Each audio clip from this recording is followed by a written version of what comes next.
Good afternoon, everybody, and welcome to this lunchtime event hosted by the University of Bath Institute for Policy Research. My name is Nick Pearce, and I'm a Professor of Public Policy and Director of the IPR at the University of Bath.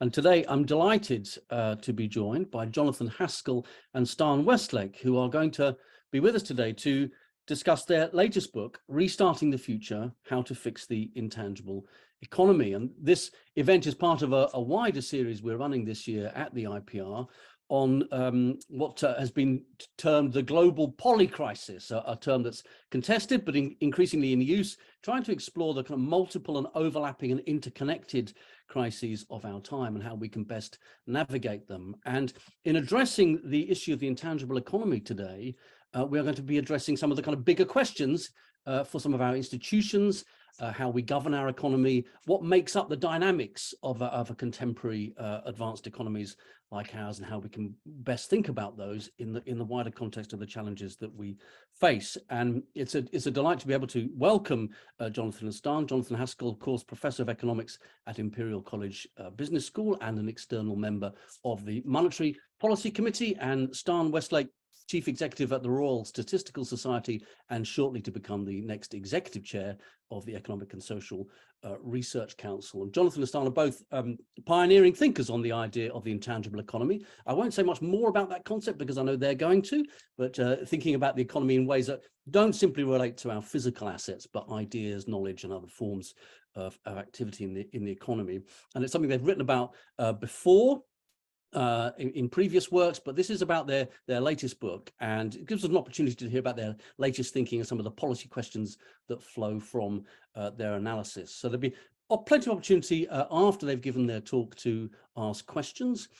If you do so in the Q&A, I'll be able to then look at those questions and aggregate them, put them together, and then put them to Jonathan and Stian in that part of the sessions. Please note that your cameras and microphones as an audience are switched off, so you do have to use the Q&A function to put your questions. The session is being recorded and it will be made available online as a podcast and a video, which you'll be able to find in due course on the IPR website. So if you want to return to anything, you can do so then. So thanks for joining us today and this event, and I'll now hand over to Jonathan and Stian for their presentation. Jonathan. Thank you very much indeed, Nick, and good afternoon, everybody. Stian is just kindly going to put up the slides, which should be up now. I'm going to start off telling you a little bit of background behind the intangible economy, why it's important, why we think it matters, and then I'll pass over to Stian, who's going to talk about some of the policy issues. So our new book is on the right, called Restarting the Future, and Nick, as you kindly mentioned, it builds on the earlier book called Capitalism Without Capital, which is on there as well. So let me try to advance the slides and see if this works. I need to press that button there. Right, sorry, there we go. So our core proposition in this line of work is that business has changed. How has it changed? Well, factories used to look like this, but now a factory looks rather like that. In case you're wondering what that factory is on the right-hand side, those are the original pioneer finders of Microsoft. So Bill Gates is on the bottom left there. And what we're about is we're trying to understand an economy which has changed from the types of assets on the left-hand side to the types of activities on the right-hand side. Let me illustrate that in the following way. Here's the PricewaterhouseCoopers league table of leading businesses. PricewaterhouseCoopers, if you're not familiar, are a leading accountancy firm, and they look at the market capitalization. It's just one measure, but it's one pretty good measure of what the leading businesses are. Let's run through who some of them are. This is data in 2021, and these will be familiar names to you. So Apple is first, Microsoft, Amazon, Alphabet, who are Google, Facebook. I'm going to guess basically everybody on the call is either familiar with these businesses and probably uses the products of these businesses a lot.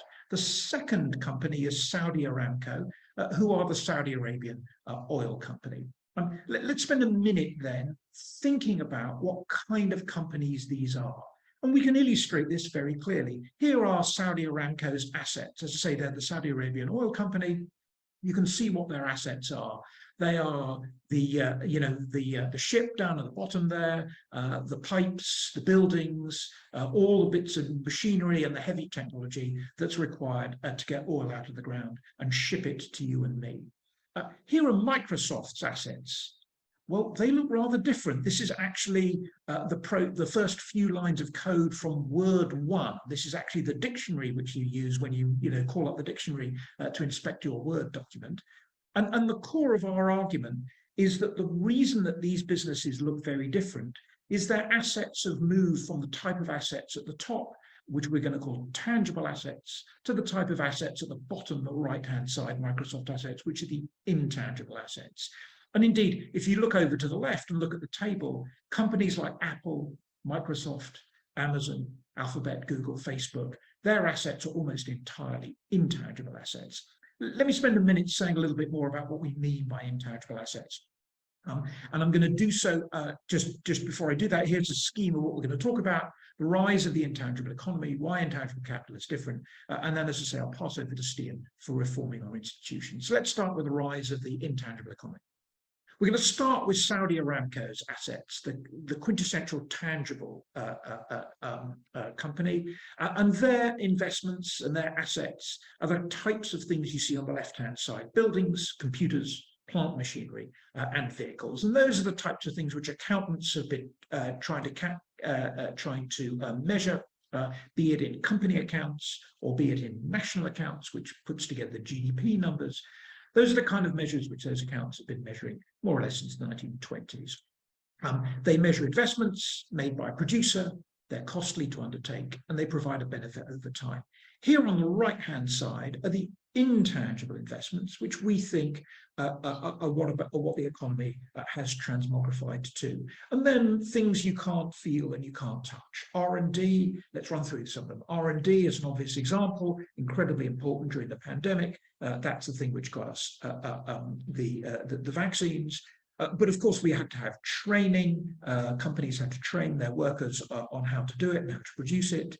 Design, organizational development, moving more broadly, branding and marketing. There's artistic originals. If you've ever wondered where Harry Potter is in the national accounts, they're under artistic originals. This is books and movies and dance and so forth, which people are producing.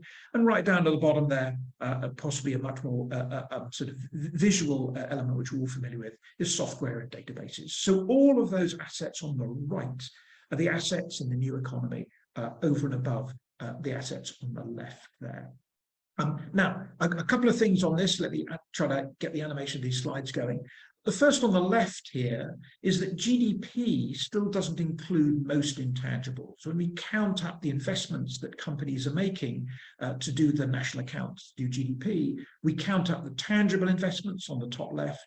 We count up some of the intangible investments, software, artistic originals, and R&D. Those are in the middle. But we still don't count, because it's rather difficult, the intangible investments in branding and marketing and organizational development.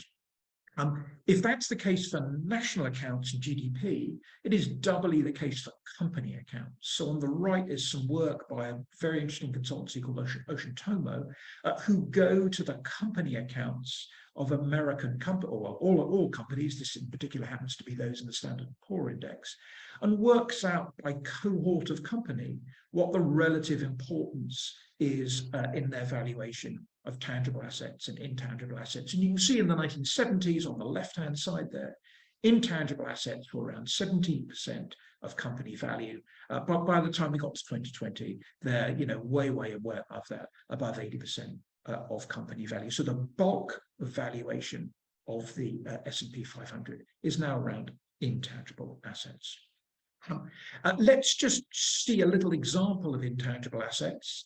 And you might be thinking, especially having seen that list before, that they're all about technology. We're just, banging on about what everybody knows about, namely new technology. And we want to argue strongly that they're not about new technology. And this is part of the reason that Stian will discuss why they're important for the institutions and not just one corner of the economy. Here is the gym business, not known as a tech company, but let's see if we can apply our ideas to the gym. And on the left-hand side there is a scene from 1977. This is Arnold Schwarzenegger's breakthrough movie. There he is on the right there of the picture.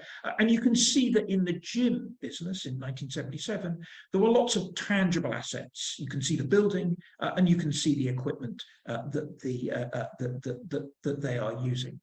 Let's pass over to gyms in 2023. There are still those tangible assets, there's still the building and there's still the equipment, but remarkably, there's a lot more intangible assets in this business in particular. So for example, there's incredible amounts of software which goes to producing the screens, and then as you do your exercises, for example, if you're doing body pump or something like that, then you can see the screens. There's a lot of training and a lot of processes which are behind the people who are going to teach you how to do the exercise, and branding and marketing is very important as well for not only the gym owners, but the type of exercises which they offer. And Les Mills, which does the body pump high intensity exercise, is a kind of well-known example of that. They have literally no tangible assets whatsoever. They don't own any buildings, they don't own any equipment, but what they own is they own the software and they own the rights to the music, which comes with the videos, which help you do the exercises along with the videos and the music and so on. And they've got a whole set of training processes as well to train the instructors to help you get along. So it's not a tech story by any means, and I hope that example kind of brings it to life a little bit. The rise of the intangible economy can be seen in this diagram here. This is the fraction of value added accounted for by intangible investment. And the bottom line is that's been rising very strongly. That's the red line. This is in the US from the mid-1970s to pre-pandemic, whereas the tangible investment ratio is either flat or falling. So intangible capital is the capital we need to consider in the 21st century. Let me pass on quickly to the second part of this, which is to ask the question why intangible capital is different. Because you might reasonably say that the nature of investment just changes all the time in different economies. So why should this be any different? And we think that intangible capital has got some interesting economic properties. It makes it different, and therefore makes the analysis of our political institutions, which Nick, you kindly mentioned at the very beginning, which the Bath Institute is so focused on. We think it makes that analysis of those institutions a rather different one. Now, there are 4 economic properties of intangibles.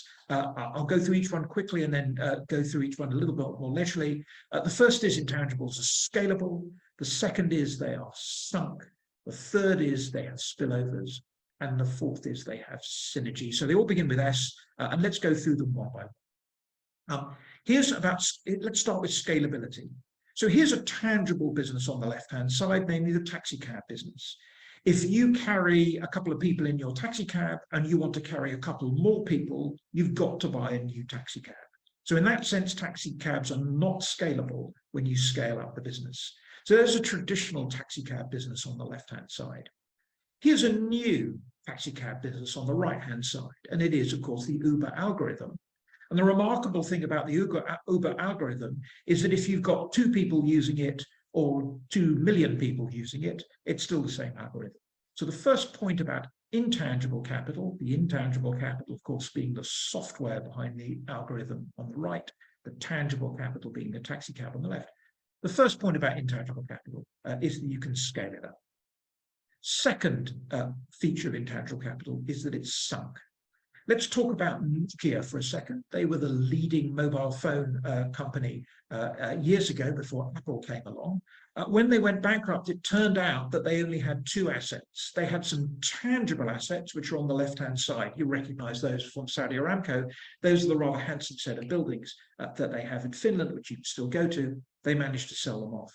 They also had some intangible assets, and the intangible assets was the software operating system called Symbian, which then became Windows Mobile.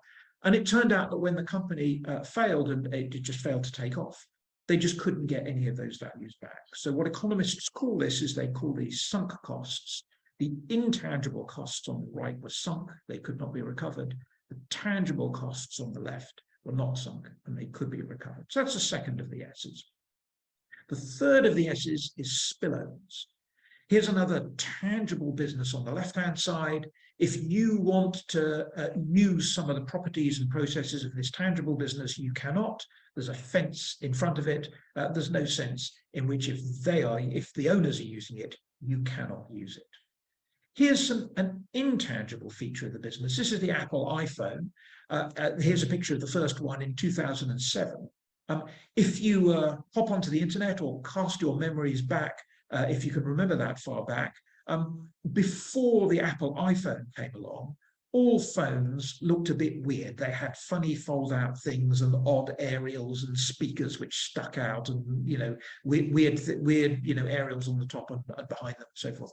Basically, within about 18 months of the iPhone coming out, all smartphones basically looked exactly the same. So the design of the iPhone was something that other people could use relatively easily. And so that's what economists call a spillover, a feature of the intangible knowledge element, and to be in contradiction to the tangible element on the left-hand side.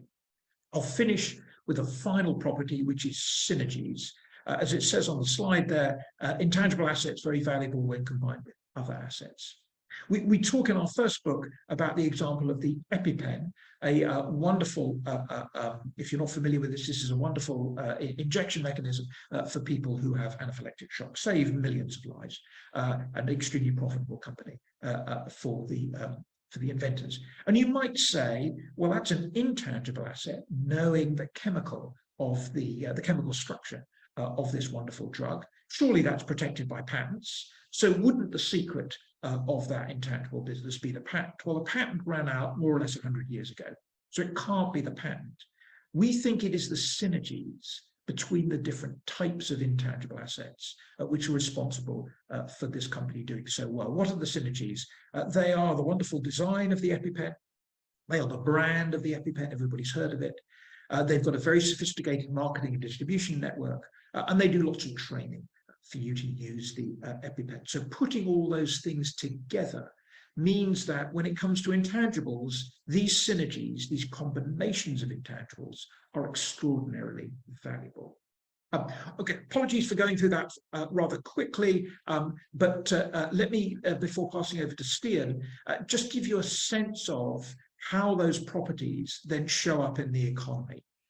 On the left-hand side here, we document the rises in concentration that there have been. So if you're not familiar with the concentration term, this is a term that economists use to ask the question, I take a market, what's the fraction of the market which the top 5 firms, the top 8 firms, depending upon top 10 firms, whatever your favorite ratio is, what's the fraction of the market that those firms account for?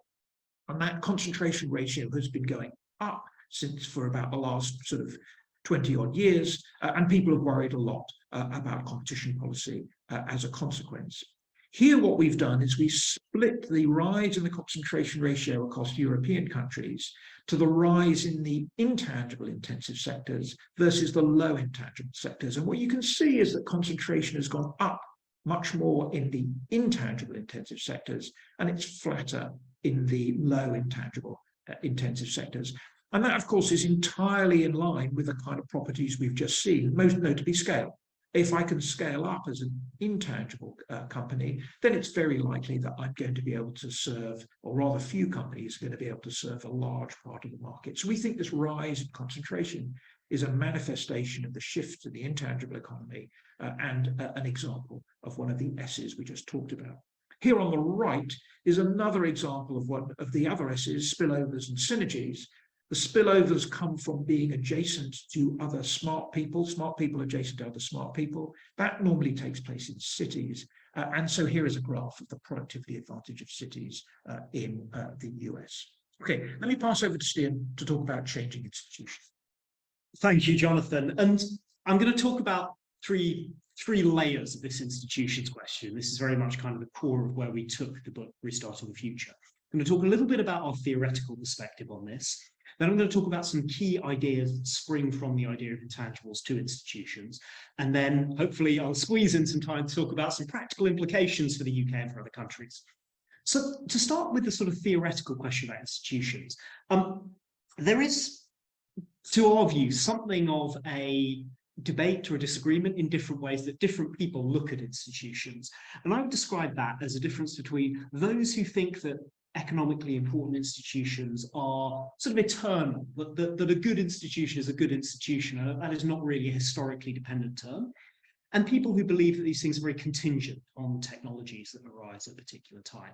So if you look at something like Asimov and Robinson's work on the narrow corridor, I would characterize that as quite a sort of eternal view of institutions. Eternal institutions are things like property rights, markets, trust. And really, if you've got those, it doesn't matter if you're 1500 AD or 2023, you can build everything else from those. And if you don't have them, then everything falls to pieces economically.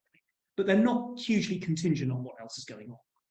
There's, of course, another tradition of looking at institutions, which is really technologically and historically contingent. And I think there are people like, you would argue, Carlota Perez knew this in 1970 and would say that actually the institutions you need rely very much on where you are in the evolution of your technologies. And I suppose what we argue in the book, and we go into it in a fair amount of theoretical detail in chapter 4, is that we believe that there is an important sense in which institutions are dependent on your capital technologies. So the things that Jonathan talked about earlier, the fact that we're in an economy now that has more spillovers, we're in an economy now where synergies are more important, where sunkenness is important. We argue that this changes the work that your institutions have to do, whether that's the institution, your financial institutions, because your capital is at some cost, whether it's your property rights because spillovers exist. So we are more on the Perez side than on the Robinson and Asimov side. It's interesting. For some people, that is an entirely trivial and obvious information, but a piece of information. For others, it's totally heretical. So it'd be interesting to see in the discussion where you feel. But having made that observation, let's talk about some key places that might take you, some key differences that you get if you start thinking about the institutions for an intangible economy. Here's a nice Sienese fresco of a place with some good and effective institutions. But I'm going to talk about three little concepts here: wheelie suitcases and rocket ships. It's a question of constraining your discretion, untying Odysseus from the mast, and what you do from an institutional point of view about the losers, people who lose out. Let's first of all talk about two manifestations of intangible capital that sort of change the world in their own way. On the left-hand side here, spaceflight, the Apollo program. And on the right-hand side, something also related to flight, but kind of rather more quotidian, the wheelie suitcase. Now, these are very different in their different ways, and they represent two different ways that intangibles might play out. So if we look at the example on the right, the Apollo program, this is an example, this is a set of intangible investments where spillovers really matter. If you'd gone to the US corporate sector in the 1960s and said, well, when are you going to invent spaceflight? Suppose they were absent any government intervention, one would assume it probably wouldn't have happened. The invention of these technologies had huge spillovers. It required a lot of R&D. There was a clear mission-oriented dimension. And what you needed to make this happen was a vast investment of taxpayers' money, subsidies to get businesses to develop all these technologies through government procurement and government funding, and that made it happen. It was the spillover aspect of intangibles that meant that this wouldn't have happened without this big push. Now, let's consider the wheelie suitcase. The wheelie suitcase is a very different type of invention. There was no R&D budget behind the wheelie suitcase. It was the combination of two really simple things that existed for quite a while: the caster wheel and a suitcase with a handle. And what mattered here was finding the right combination, the right synergy, the fact that if you combine these two inventions, out of all the billions of inventions that humans have come up with over the last few thousand years, that this would create something of unusual value.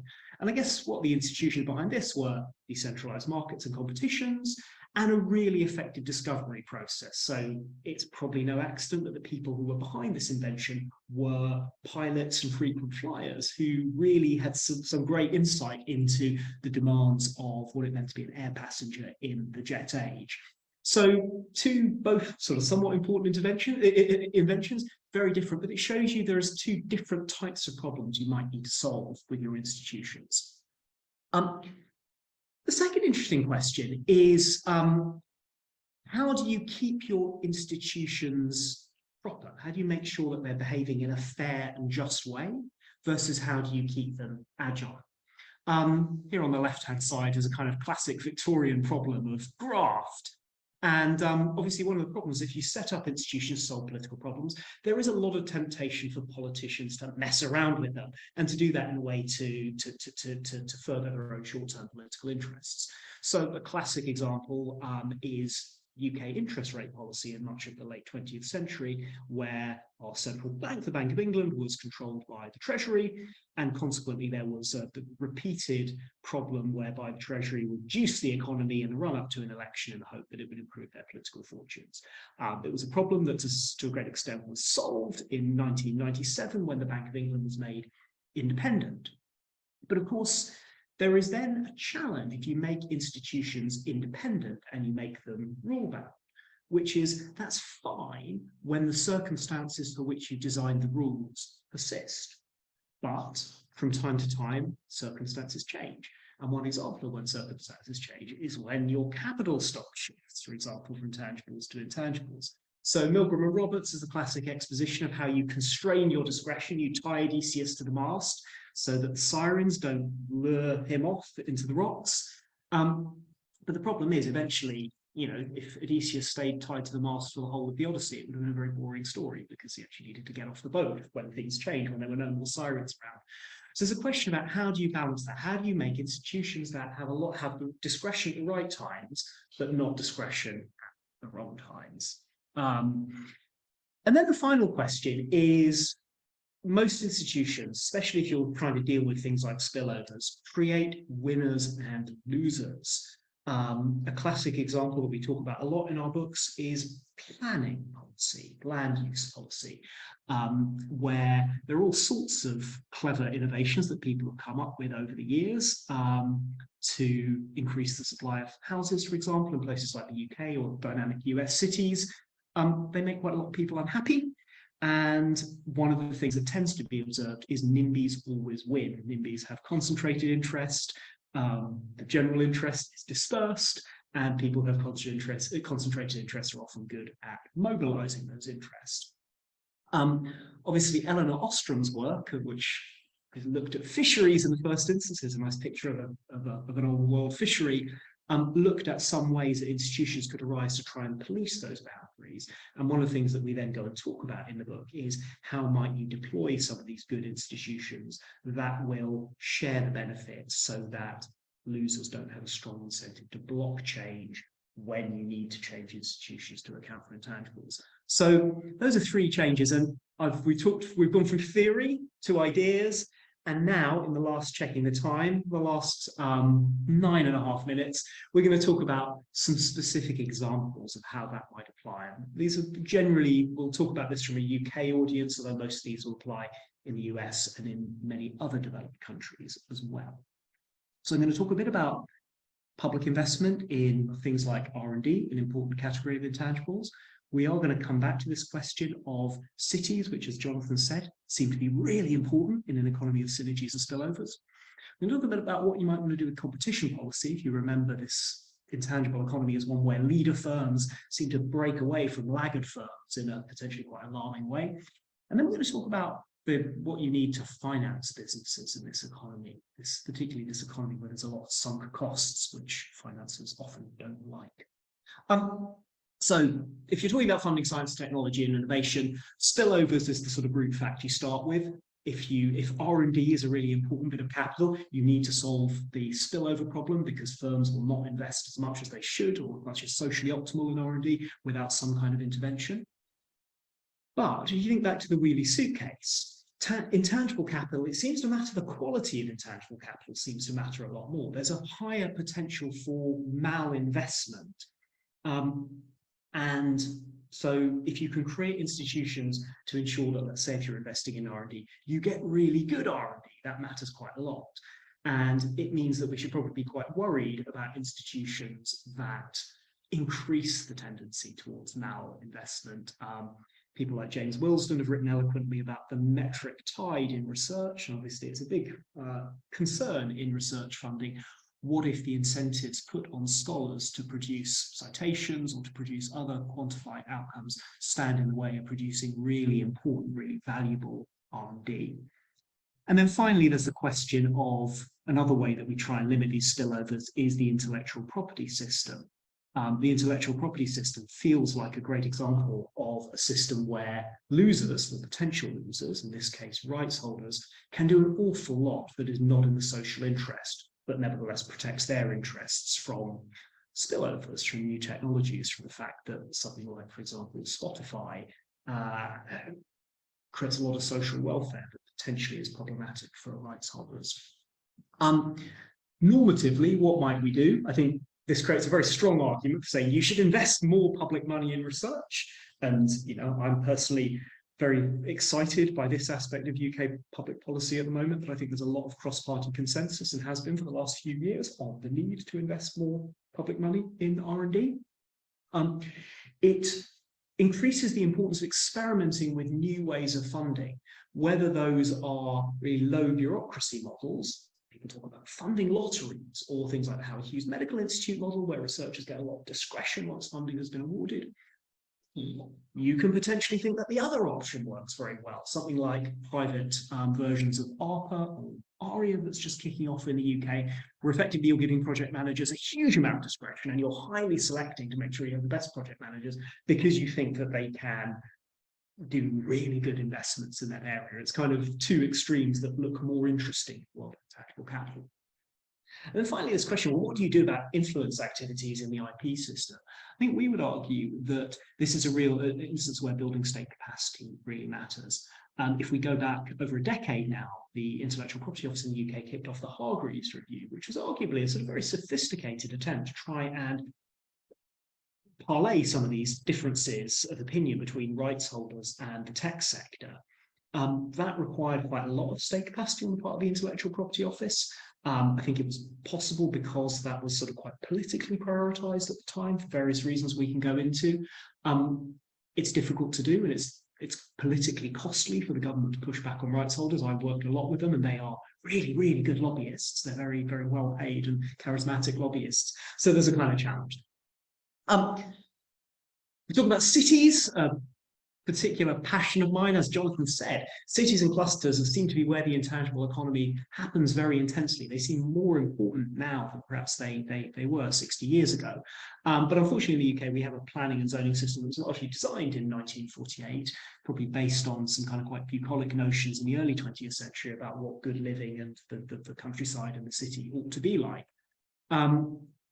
I think what's particularly damning about this is it doesn't just reduce intangible investment. So we think about this being bad for kind of cool metropolitan people.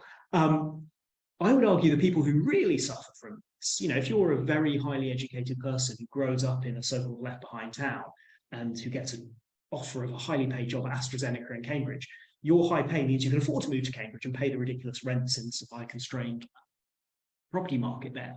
The people who really suffer are the people who have less marketable skills, who might be care workers or who might be tradespeople, who in a more mobile economy, a more economy that's less supply constrained, could afford to move to Cambridge as well and work with the people who are moving there in this kind of dynamic knowledge cluster and get some of that economic surplus that's being generated.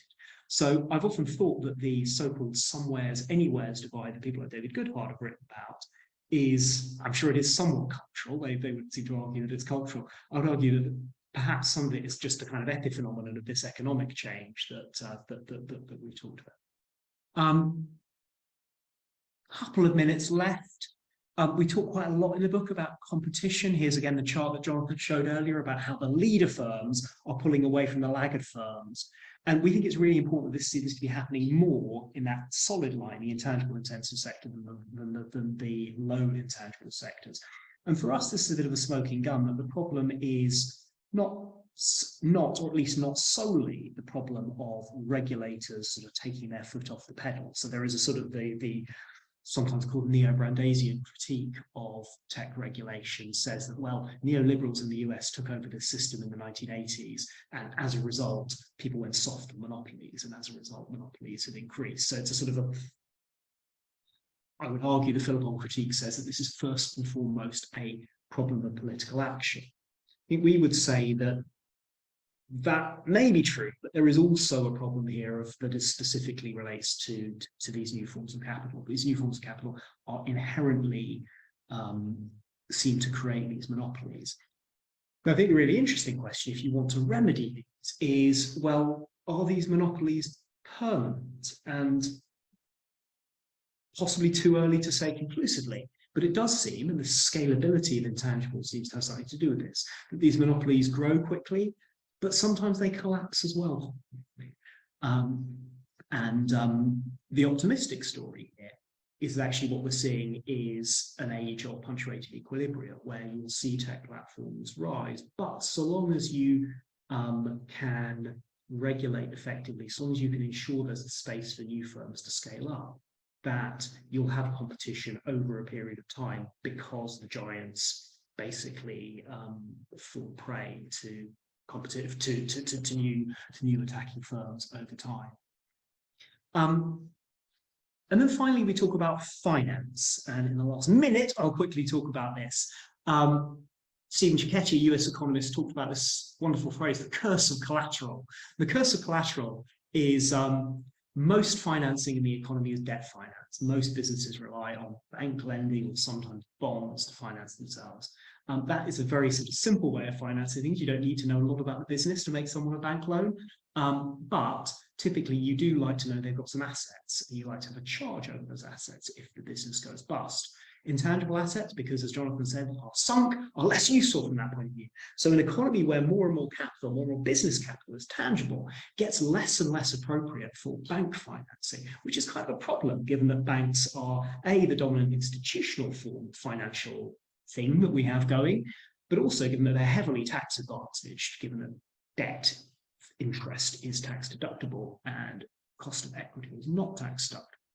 Now, you might the obvious answer to this is, well, you need to find new ways of growing equity finance. VC is one way of doing that that's arisen to serve a particular intangible sector, but it's very niche. UK pension funds, I think there's an interesting critique here that they are very small, which makes it quite hard for them to invest intelligently. I'd say that as someone who we have a £2 million asset under management pension fund at the Royal Statistical Society, which is very, very small. So I'm conscious I'm part of the problem here. And so I think there's a really urgent and important question for financial regulators, and it's something that the Treasury is looking at here about, well, how do you push for more investment in intangibles? That's been a whistle-stop tour. There are lots of other things we talk about in the books, but I know we've got such a great audience today that I want to make sure we have plenty of time for questions. So I'm going to stop talking there. We'll stop sharing the screen, and I think Nick will take us through some questions, and we'll hopefully have a good discussion. Thank you, everyone. Great, thank you very much indeed, Stian. Thank you, Jonathan.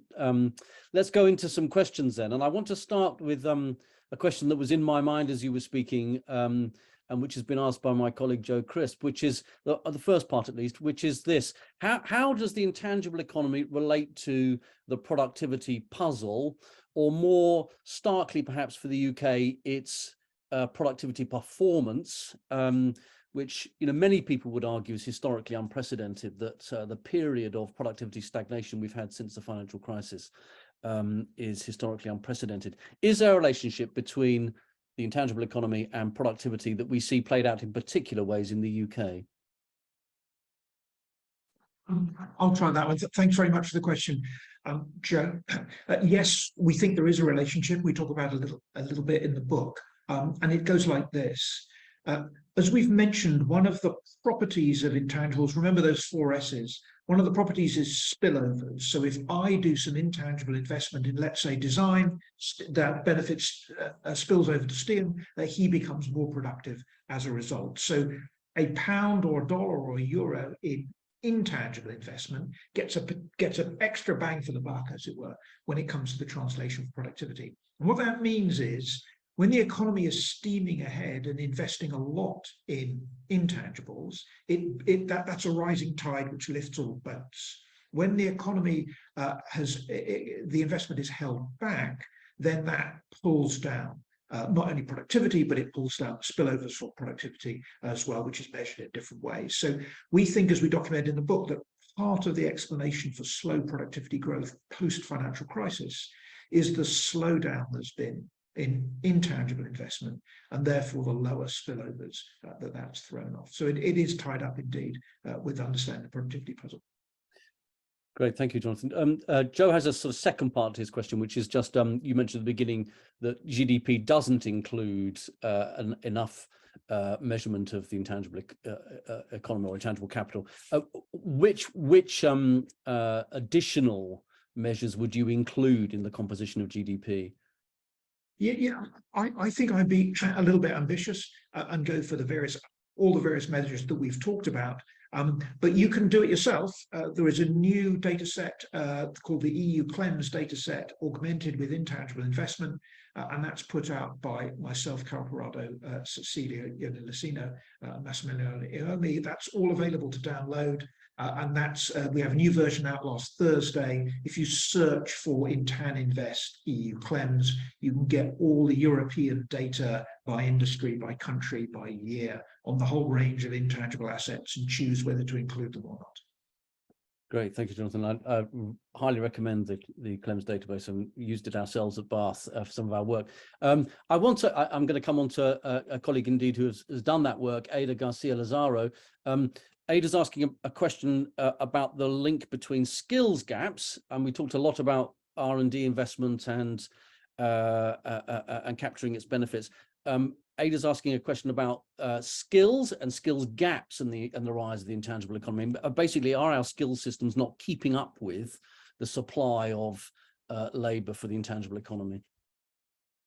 So I think this is a really good question. I think one way of looking at this is through this prism of synergies. If one thinks of skills as the sort of generic, undifferentiated pool of capital, then all you really need to do is increase investment in them. The more the better. But I think if we think of skills through this prism of intangibles, and that they are very synergistic with other types of intangible capital, then it matters not just how much you invest, but whether you get the right investment.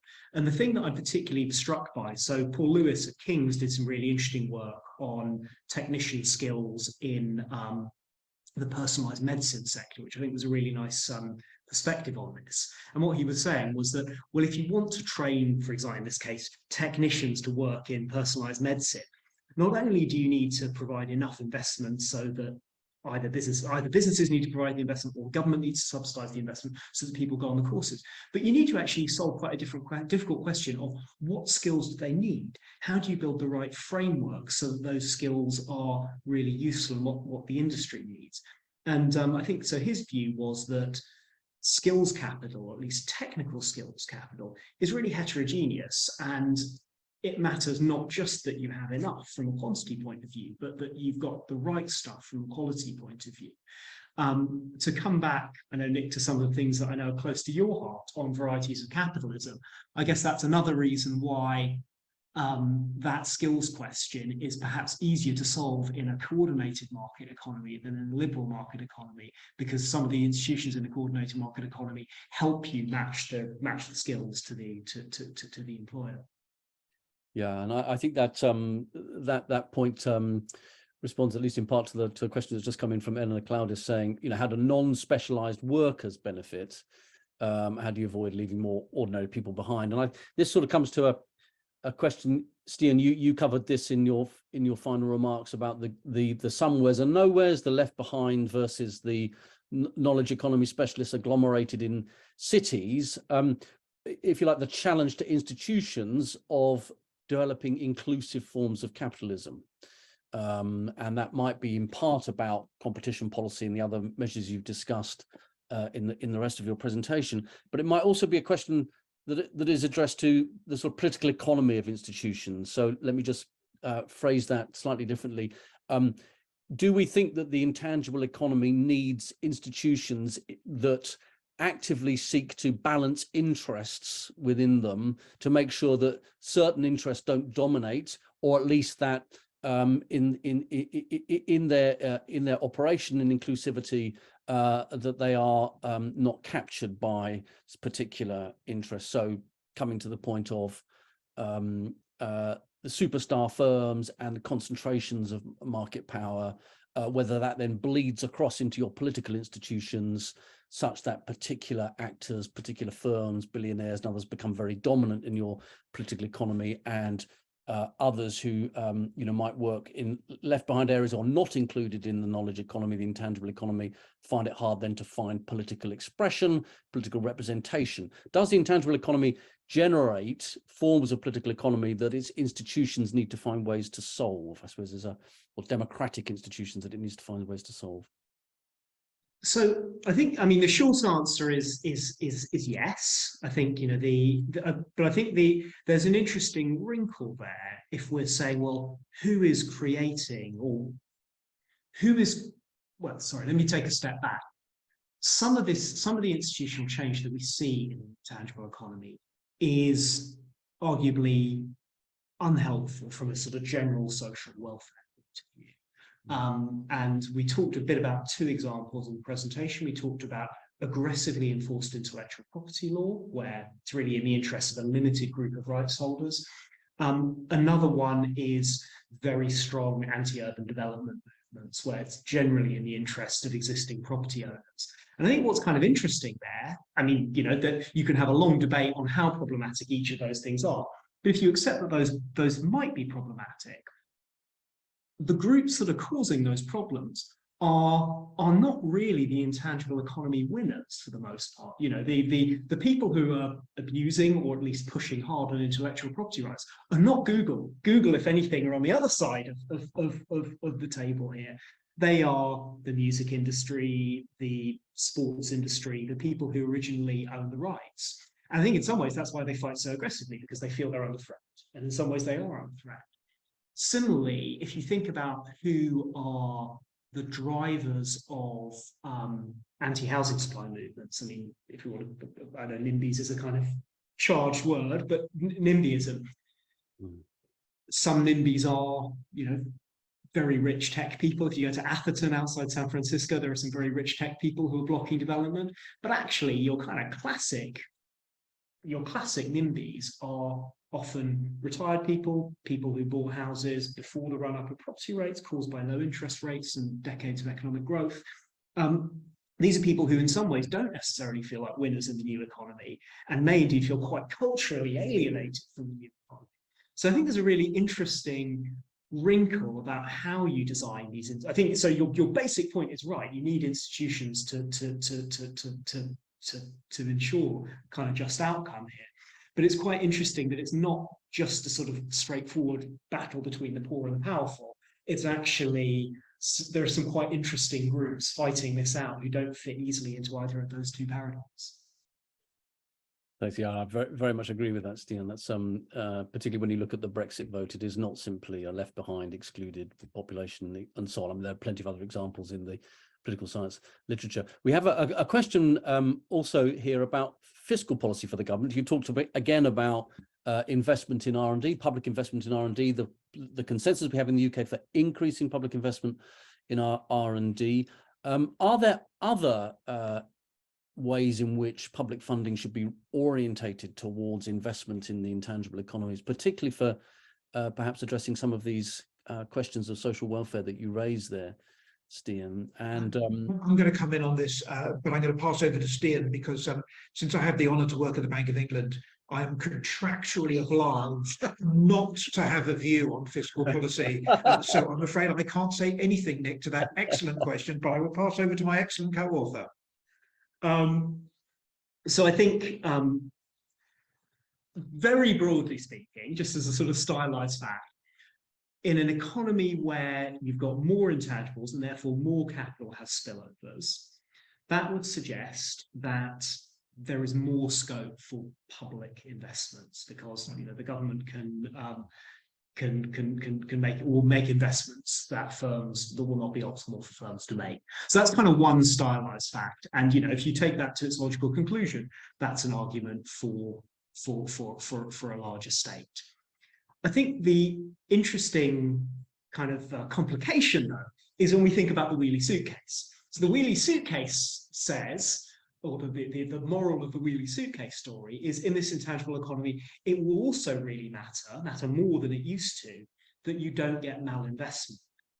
So if you believe that government funding channels sometimes fall into malinvestment traps, which certainly doesn't seem like a totally unreasonable thing to believe, and people can believe different versions of that, but then you get a problem with a world of greater state investment. So I think the question is, how do you ensure that you get a sort of strong, potentially entrepreneurially informed system to decide where capital is going, which, you know, could be interpreted in a very free market way of saying, well, actually, what you really want is to double down on entrepreneurship. If you believe that tax discourages entrepreneurs, you want very low taxes, very low regulation on those kind of things. And actually, all that matters is you have the few geniuses discovering the next equivalent of the wheelie suitcase. So I think, you know, perhaps unsurprisingly, depending on your political priors, you can tell a story of much greater state spending or potentially one of much more entrepreneurial freedom. And I find it hard to say anything rigorous about where to sit on that line. Which again, if I may, links back to the 4 S's. I think this is why we find the 4 S's rather helpful. If it's the Apollo space program and its spillovers, what more investment means is more state centralized investment.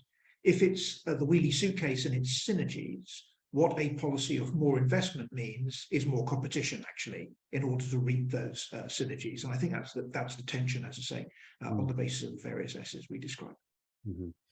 Yeah, no, absolutely. I think I mean, going back to your point about NIMBYs and, you know, who is it that opposes extra housing development and so on, there's also an argument that within public spending debates, you know, there are groups of the population, older people, for example, that might prioritize consumption spending, increase pensions, increase resources that go towards consumption, and those that might argue for more investment, science, education, R&D, and perhaps intangible investment might be a preference of those latter groups rather than perhaps groups favoring things like a higher state pension and so on.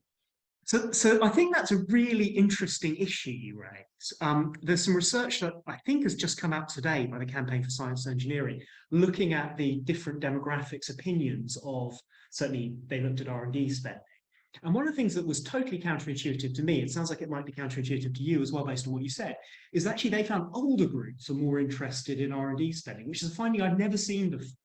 But it makes me think of some polling that we did at Nesta about a decade ago, which did find that there was a really interesting subgroup of mostly older, mostly relatively less educated members of the public in the UK who were really bought into a vision of tangible investment or R&D investment, if you could frame it in a slightly, what's the best way of putting it? Almost nationalistic, kind of patriotic, a patriotic way. And I remember when I was working with Sanjima in Bays in the days when we were sort of increasing R&D investments, we found there was a very particular demographic who were often older. Daily Telegraph was very interested in this space, who really loved space research, who really loved UK space research, and who tied that into a kind of very post-Brexit narrative of British technology. Now, clearly, there are lots of that. Some people find that quite a problematic narrative, and it's quite different from other narratives of science that you can tell. But it's it kind of comes back to this question of, if you do think there is a age, there are important generational gaps in politics, can you frame an agenda of intangible investment so that it appeals across the demographic divide? It's a really important issue that you raised. Yeah, I'll add another thought. As we talked about a little bit in the presentation, we say this in the book, one of the interesting manifestations of an intangible economy is the rise in value of tangible assets, by which we mean houses in cities, because the cities become more important via the intangible. That's the advantage to owners of tangible assets. So I think that explains a lot of what older people are interested in. I suppose the other thing I would just add to this thought is that work by Jan Eberly in the US indicates that the R&D efforts of pharmaceutical companies are disproportionately orientated at drugs which keep older people alive for a little bit longer. Now, obviously we all want our parents and our nearest and dearest to stay alive, but that is somewhat at the cost of drugs which you'd think would be important for younger people, ADHD, drugs which might help prisoners, for example, many of whom have got a lot of challenges there. So I think there's another aspect to the kind of political economy of all of that, and the way that the intangible economy builds various different constituencies. That's a fascinating. There's a whole research agenda in what you've just said there. That's a really interesting set of questions. We've got a few more minutes, and I'm going to abuse my position as chair just to ask you a question about the geopolitics of the intangible economy, and to ask in particular whether you see the development of an intangible economy, which is essentially US perhaps plus Europe, a Western intangible economy, and in the future increasingly a Chinese intangible economy, in which there is much more uncoupling or attempts, as it were, to constrain the spillovers from your investments to your geopolitical sphere, and in both sides. And so I ask that principally because China has developed a huge, as you showed in your figures, a huge tech sector. But it's done so within very, very protective barriers, to the point actually where it's become kind of politically problematic. And there's a confrontation obviously between Chinese leadership and the tech sector in recent years. And at the same time, the US seeking to uncouple investments and supply chains, at least up to a point, to bring them to re-onshore them, etc. That kind of debate. And so my question is, is there a sort of looming future where the intangible economy is at the kind of heart of geopolitical division and conflict, and we see this kind of bifurcation developing even further? I guess the classic economics answer is we want more trade and we want more geopolitical, liberalization. And the reason for that, again, if I may say, goes back to the various S's. If someone in China has invented a better wheelie suitcase or a cure for cancer or something, we want that knowledge to spill over, and we're going to be able to use it in the same way that the other companies could use the iPhone. Where I think this gets much more problematic is that, of course, lots of our key infrastructure, which we generally view as being strategically important, power, telecoms, and that kind of thing, increasingly has become intangible rather than tangible. Lots of telecoms and networks obviously are run by enormous amounts of software, likewise power networks as well. And so that's where I think the sort of classic economists, let's have more trade argument meets a bit of a match. So that's a kind of narrow economics answer, one thought. And I suppose, there's an interest, if we're talking about geopolitics, I keep thinking about this in the context of the Taiwanese semiconductor cluster and TSMC and so forth. And one of the memes that comes up time and time again when people talk about China-Taiwan is the idea of if there's full reunification of China sort of taking over the semiconductor industry. And it's very interesting in some ways that, the semiconductor industry or the semiconductor cluster in Taiwan is arguably primarily a collection of intangible assets, not tangible ones. There obviously are some tangible assets. There are these fabs, which are extremely expensive bits of kit. But in a sense, the fabs are very easy to reconstruct. If China wanted to build some fabs, but indeed they have done, they could replicate that relatively easily.